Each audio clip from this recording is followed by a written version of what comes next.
にちは、すみです。今日お話しするのは、先日インスタグラムで私引っ越したのでお家のことで質問ありますかっていう風に伺ったら、たくさんご回答というか質問くださったので、それを元にしてお話しした方がいいなと思って一回全部撮ったんですけど、こう部屋の中をぐるりとちょっとちゃんと質問いただいたものをベースにして撮った方がいいなと思ってやり直してますちょっと話す内容が多いのでパソコン見ながらお話しさせてください。いただいた質問をちょっとまとめてみたら、大きく3つに分かれるなと思って、それが何かというと、1つ目がマンションとかリノベーション自体について、2つ目がインテリアとか、家具について、3つ目が収納についてもたくさんいただいてたんですけど、まず1個目なんですけど、リノベーションとかマンションについて、私たちは中古のマンションを買ってそれをフルリノベーションしている家に今は住んでいます。私たち夫婦の引っ越しの目的は、物の居場所をはっきりさせたかったというか、設計からしていただいてるんですけど、フルリノベーションなので元あった壁とか全て取ってもらって新しいものを入れ替えています。物はそんなに少なくなかったんで、前の家で持ってるっていうかめっちゃ多いと思います。普通の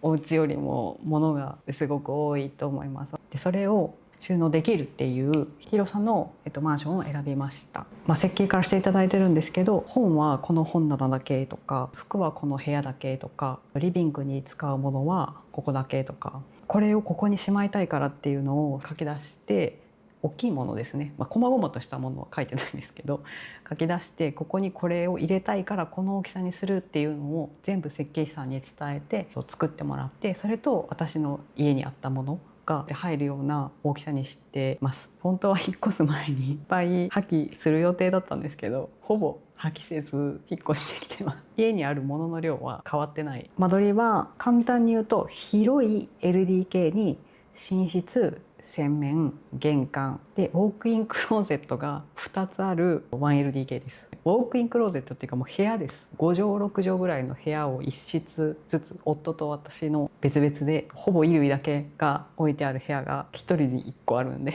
そういう感じのことを1つ目お話ししていけたらなって思います。2つ目が、インテリアとか家具について、お話ししようと思うんですけど、あんまりギチギチに物を置いてないというか、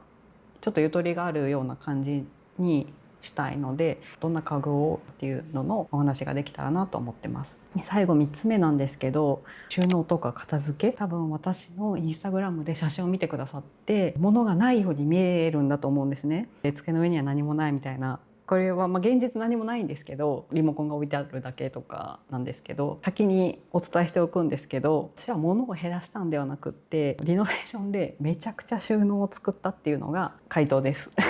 片付いてるように見えても、こうなんていうのかな、入れる場所を作ったっていうのが最大の家がすっきり見える理由だと思います。それは先にお伝えしておきます。魔法のような収納術があるわけではないので、収納をめちゃくちゃ作っただけっていうふうなことを先にお伝えしておきます。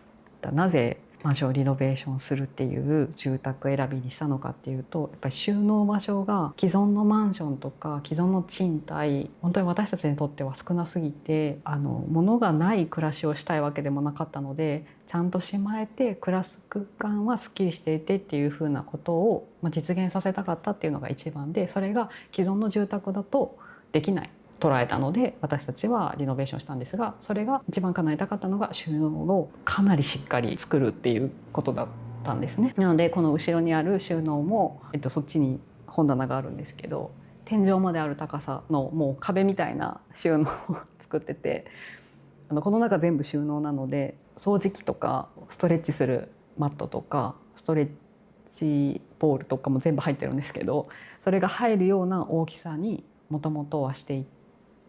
設計の段階からしてもらってるんですね。それが一番部屋がすっきり見える理由だと思います。はい、なので本当に正直な話、収納を作ってない状態で今の物量で暮らせる自信はないです。私もこんだけなかったらもうすごかったと思います。この辺りすごい散らかって見えて、物がたくさんあるなっていう感じになってたと思います。なので、私たちはリノベーションっていう選択だったんですけど、家探しの段階から収納の多さを基準にするのはめちゃくちゃ大事なことかなって思ってます。お話しする収納のところも魔法のような収納術は出てこないのでちょっと本当にね、この中片付いてないんですよ。本当にぶっちゃけ言いますけど全然綺麗じゃないんです。なんか上の方だけこうなんかケースが入ってるんですけども、下は結構ぐちゃぐちゃで、設計士さんにもこんなに収納の多い家は初めてですって言われるぐらいめちゃくちゃ収納を作ったっていうのが、3番収納と片付けのアンサーではあるんですけど、ではリノベーションとマンションについてからいただいた質問に順に答えていこうと思います。物件探しはどのようにされましたか？使用したウェブサイトなどもあれば教えていただきたいです。これは私たちは内装を全て自分たちで決めたかったので、自分たちの希望通りにするためにリノベーションという選択をしたかったので、リノベーションできる中古のマンションを探しました。普通に Google で中古マンションリノベーションとか自分の住んでる町の市町村の名前、多分自分の住んでるとか、住みたい地区の管轄のそういう会社というか業者さんを探さないといけないと思うので、それで検索したと思います。次の質問が、物件選びの際に譲らなかった条件などがあれば詳しくお聞きしたいです。私の条件は自然光がしっかり入ること、ある程度の広さ、見晴らしがいいこと、私たちは、私は特に家で仕事をすることと、あと家で撮影をするビデオを撮ったり写真を撮ったりすることが仕事だったし、今後も何かしらの形で続けていきたいなって思ってたので、それをできる場所を作りたいって思ったのは、過ごす時間が多いのと納得できる空間にいたかったっていうのが一番なので、自分たちのライフスタイルの希望に合わせたらマンションでリノベーションするっていうことだったと思います。次の質問が、フルリノベ済み物件を購入されたのですか？設計からですか？私の場合は先ほどもお伝えした通り、設計からで中古のマンションを購入後フルリノベーションしています。シューズクローゼットはありますかということなんですが、玄関に靴を収納する大きな扉がついて、見た目がクローゼットっぽいので、いわゆるシューズクローゼットっていう感じだと思います。玄関がすごい広いのでそういう感じになってます。はい。日が暮れてきちゃった。間に合うのかと言いながらのんびりやろうと思います。それではインテリアと家具についての質問いきます。家づくりでのこだわりポイントを教えてください。どこからインスピレーションを受けてますか？こういう収納、後ろの収納とかもあるんですけど、収納を天井まである高さで壁に設置して、収納家具を一つも持ってないと思うんですけど、はい、収納家具を置かないことでできるだけ広さに余裕を持たせたことが一番のポイントですかね。もともとは私アパルタメントっていうスペインのインテリア雑誌が10年以上前から好きで、多分2011年に創刊されたと思うんですけど、クリエイターの人の、住んでるそのままの家というか雑多な感じの家がアパルタメントはずっと掲載されていて、それがすごく好きで、整いすぎてない雑多な感じの部屋に惹かれてたんですけど、その雑多な中にも私の好きなインテリアを使ってる。でそこからこれのインテリアなんだろうみたいな感じで知ることがきっと多かったのかなって思いますけど、雑多でも海外のお家って家がまず広いし天井が高いし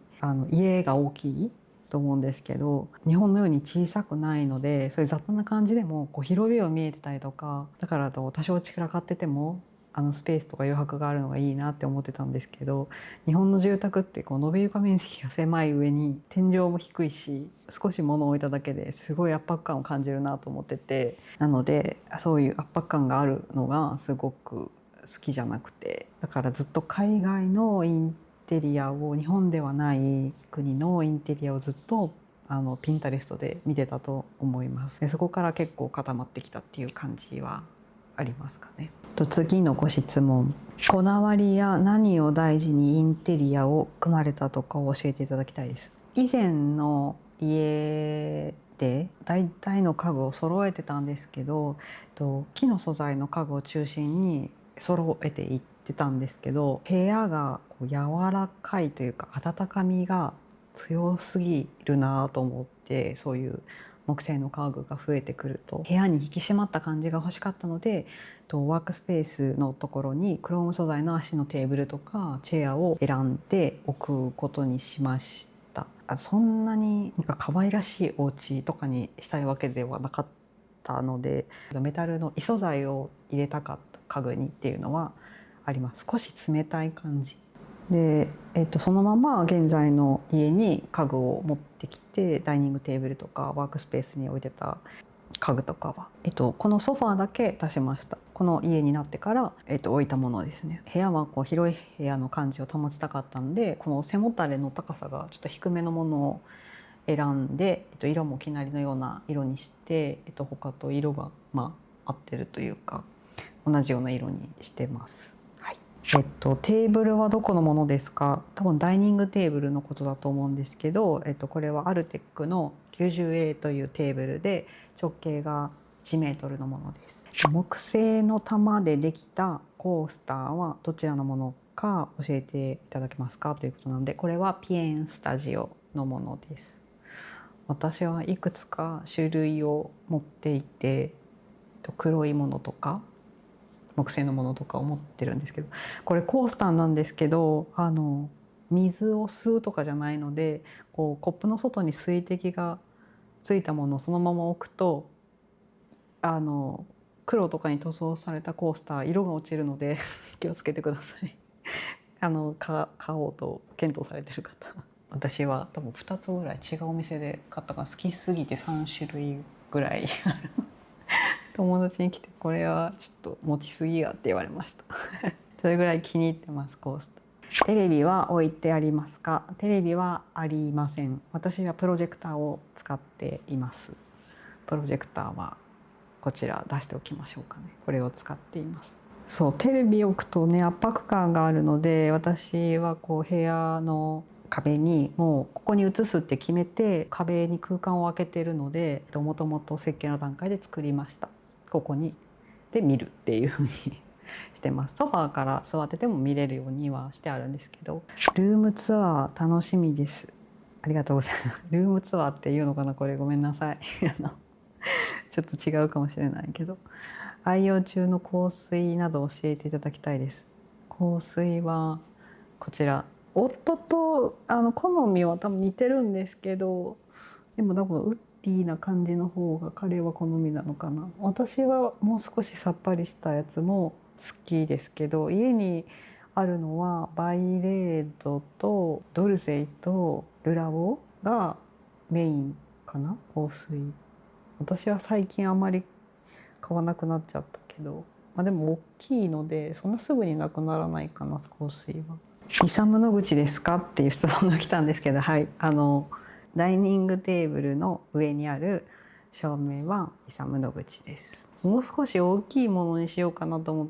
てたんですけど、なかなか今ね手に入らないですよね。前の家からこれ使ってるんですけど、でここの家でもやってみたら合わなくないというか良かったので、そのまま使ってます。このお写真のダイニングテーブルの横の白い棚は備え付けですか？多分この写真のというのが多分インスタグラムでだったと思うんですけど、キッチンのこれ実は棚なんですけど、キッチンの流し台と一緒に一体型になっているダイニング側の棚なんですけど、戸棚で、これもきっと多分器とかを入れる場所だと思うんですけど、アクセサリーとか入ってますね。身の回りのものの収納場所になってます。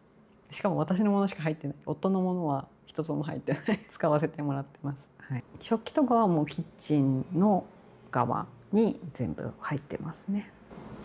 一番お気に入りの家具を教えてください。一番はね、決められないですね。難しいですね。一番何がしたかったかというと、この家具が調和して物が少ないこの空間にいたかったので、ここの空間が一番私が希望したもの、気に入ったものだけ置いてるこの空間自体が好きですね。ソファーはどちらのものですか？このソファーアルフレックスというブランドのマレンコです。2シーターなんですけど、これは1シーター1個を2つつなげてるっていう感じなので、肘当てを買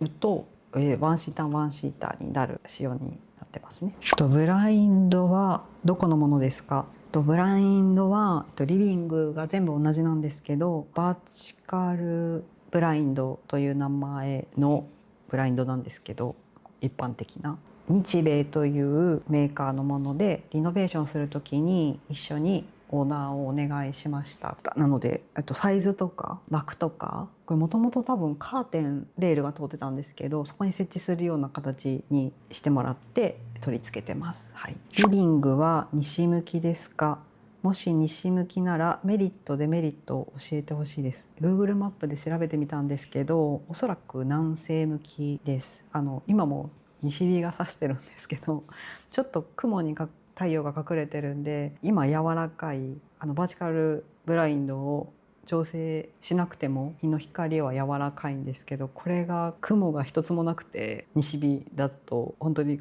目が潰れるんじゃないかっていうぐらいすごい日差しなんですよね。今はちょっと柔らかいから。メリットは周りに高い建物がないので、曇りの日でも部屋が結構明るいですね。リビングに今3つ窓があるんですけど、日中は私電気つけない、朝から夕方までほとんど電気つけないぐらい明るいですね。でデメリットなんですけど、デメリットっていうか気をつけた方がいいなって思うのは、日差しが強いので遮るカーテンの種類はよく考えた方がいいのかなと思います。西日が全部入ってくるので、カーテンが薄かったりすると家具とか床が全部日焼けしちゃうんじゃないかなって思います。私はさっき言ったバーチカルブラインドは遮光遮熱のものを選んでいて、結構暗くはなるんですけど入ってくる光がゼロになることはない。ここは特に日差しが強いので遮光遮熱なので、布じゃなくてちょっとプラスチックっぽい素材です。ちょっと厚みがある感じの、水で拭けるんですよね。手入れができるというか。洗面台ミラーの上の丸い照明はどちらのものか教えていただきたいです。丸い照明は IKEA です。これは私たちがこれにしたいって言って設計の中に入れてもらって、自分たちで買ってつけてもらいました。支給という形で。洗面台の壁はクロスですか？キッチンパネルでしょうか？メーカーも教えていただきたいです。すいません、メーカーが全然わかんないんですけど、もうクロスです。普通のお部屋と共通のクロスを使ってます。それでは最後に収納についてなんですけど、私の部屋がすっきり見えて物はどこにあるんだっていうふうに思われてる方が多くいらっしゃるみたいで、結論から申し上げるとリノベーションでかなり広い収納を作ったので、その中に全て物が入ってるのですっきりして見えるっていうのがお答えになります。収納をめちゃくちゃ作っただけで、その中はまだ全然片付けられてなくて見せられないぐらい片付いてないんですけど、もう家探しの段階から広さと、あと収納を作れるかどうかっていうのが大事だったので、それを起点に、家を作っていけたのはすごい良かったです。なので作る段階からそれを考えてないとこんなに物をしまえなかったっていうのがかなり大きいですね。リノベーションする時から収納どれぐらい作る、例えば引っ越し先でも使いたいとか持っていきたいっていうものの大きさを大きいものから順に調べて、しかもそれをどこにしまうのかっていうのを、私は大体全部をここにこれみたいなものを書いていって、あと収納をどれぐらいの大きさにするのか。例えばリビングの収納と、寝室の収納は奥行きが全然違うんですけど、このリビングの収納が一番奥行きが広いんですけど、それとか書棚もどれぐらいの奥行きとか棚の高さにするのかとかを本の種類によって考えたりとかしたので、そういう準備がなかったらここまで綺麗に入らなかったと思うので、事前に考えておくっていうのが一番大事でした。収納を起点にリノベーションできたものを置く場所を決めてリノベーションできたということが一番皆さんになんでこんなに片付いてるんですかって言われる理由になるかなって思います。リビングで使う雑貨はここだけとか、あと洋服は洋服の部屋にっていうものの場所が決まってるのでっていうので散らからないっていう風にはなってるかなって思います。今もまだ減らさなきゃいけないなって正直思ってますし、減らしてくれって夫にも言われてます一応いただいてた収納に関しての質問だと、お洋服の収納はどうしてますか？夫と私で5畳ぐらいのウォークインクローゼットに全てまとめておいてます。本当に片付いてなくて、お見せできるとすれば少しアップでコーナーをお見せすることだけかなって思うんですけど、あと他にも食器の収納方法、キッチン周り、クローゼットの収納方法知りたいですと。食器はこんな感じ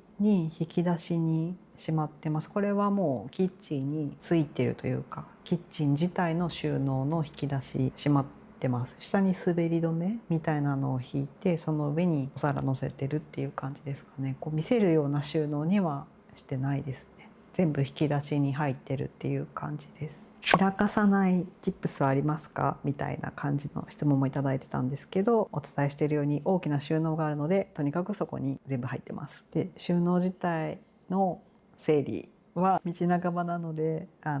ぼちぼちやろうと思ってます。すっごい汚い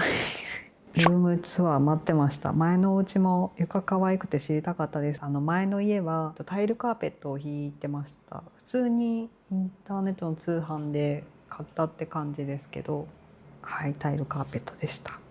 ちょっと洗面所の方にご質問が行きましたが、洗濯機は縦式ですか、ドラムですか？ドラム購入迷い中のためとあったんですが、ドラム式を使ってます。ちょうど引っ越しのタイミングで買い替えたんですけど、性能が良すぎてありがたいなって思ってます。自動投入とかがありますし、タッチパネルとかになってるのでありがたいなと思って使ってます。はい、本当に片付けって理想通りにねいかないことも多いですよね。こんだけ収納するところを作ってもやっぱり全部に仕切りがついてたりするわけではないので、整ってない場所がありまくり、見えないようになってるだけで、でも暮らす場所はスペースを持たせながらというか余白を持たせながらできるのは、気に入っているということで、ルームツアーというよりご質問にお答えしながらお話ししたんですけど、引っ越してきてから思うのが、もうこれ以上やっぱり家具とか物も増やしたくないなっていう、このぐらい物が少ないことがすごく過ごしやすいっていうふうに思っていて、だから何を選ぶかっていうよりも何を選ばないか、買わないかとか持ち込まないかっていうふうなことを決める方がすごく難しいなって感じてて、ソファーの前とかにコーヒーテーブルとかはないんですけど、ありものの椅子とかをちょっとしたテーブルにしてとか、それで十分だし、ちょっと欲しいなって思ってもいやあるじゃんっていう風に考えを切り替えて購入する検討から外すっていうことが何度かもうあるんですけど、選ばない方がすごい大変だなって、選ばないし持たないって決めて選ぶ回数自体を絞るように今してるとこですね。すっきり暮らすってそういう自分の選ばないルールを作ることも大事かなっていうふうに思う。家具とか持ち物以外でも選ぶ目もやっぱり厳しくなりますし、家がすっきりするとその代わり自分の生活に集中するっていうことはできていくのかなと思う。今回のビデオが住環境を変えていきたいのかっていう時に、少しでも参考になればいいかなって思います。すごい長い動画になってるんじゃないかととっても心配なんですが、見てくださってありがとうございました。あんまり喋ってる動画ってないんですけど大丈夫なのかなこれでじゃあまた次回何かの動画でお会いできますように。ありがとうございました日が暮れましたちょうど